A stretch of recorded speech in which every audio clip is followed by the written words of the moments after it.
আসসালামু আলাইকুম রহমতুল্লাহ। সম্মানিত প্রিয় বন্ধুগণ, আপনারা সবাই জানেন যে সাবেক সিআইসি নুরুল হুদা সাহেব উনি আটক হয়েছেন।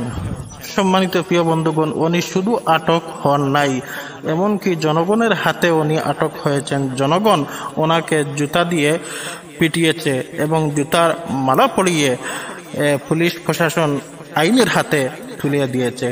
এমনকি সম্মানিত প্রিয় বন্ধুগণ, আদালত ওনাকে 4 দিনের রিমান্ডে দিয়েছে।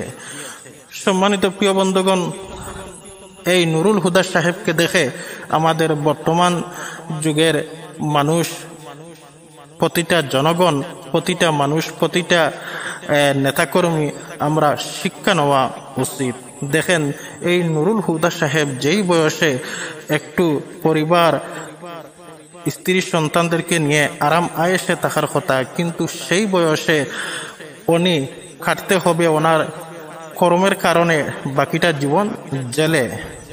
উনি কিসের উপর জীবন কাটালেন? হয়তো টাকা থাকতে পারে, কিন্তু এই টাকা দিয়ে ওনার কি এখন উপকারে আসবে?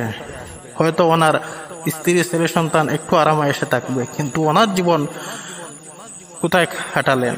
না ইবাদত বন্দী করলেন, না একজোড়া সুখ পাইলেন, মানুষের জুতার পিটা, এর মাঝে বাকিটা সারা জীবন জেল হাজতে কাটতে হবে। সব কিছু ওনার মিথ্যে বিফলে গেল। সম্মানিত প্রিয় বন্ধুগণ, এই নুরুল হুদা সাহেবকে দেখে আমরা শিক্ষা নেওয়া উচিত। আগামীতে যারা ক্ষমতায় আসবে, ইনশাল্লাহ 2 নম্বরই করলে, এই দেশ নিয়ে আবার কোন চক্রান্ত করলে, সাধারণ জনগণের উপর জুলুম নির্যাতন করলে এইভাবে তাদের পরিণতি হবে। আমাদের শিক্ষা নেওয়া উচিত এই নুরুল হুদা সাহেবকে দেখে। সবাই সুস্থ থাকেন, ভালো থাকেন।